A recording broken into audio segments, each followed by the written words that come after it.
And David is kind of an interesting person. As I said, he was really the founder of Neoclassicism. But for him, art was always an exercise in moral integrity. And these pictures, they're neoclassical, but they're not just neoclassical in subject, they're also neoclassical in the message that they have. This particular painting was painted in 1787. And you have to ask yourself, well, what was happening around this time? And David was in France, and of course, well, around this time, this was leading right up to the beginnings of the French Revolution.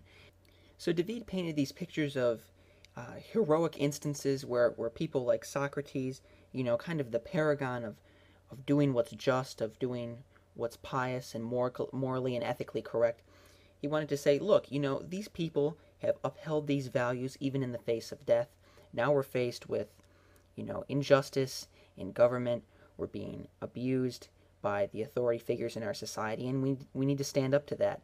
We need to do what's ethically and morally necessary, even if we, in doing so, risk death or, putting our lives in danger.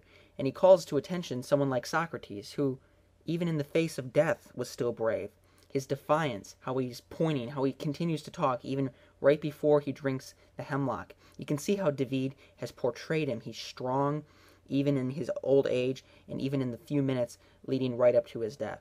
And of course, a lot of the values that were manifested then in the French Revolution had also been heavily influential in the American Revolution as well. And in fact, even Thomas Jefferson was present at the unveiling of this painting and was a huge admirer of David.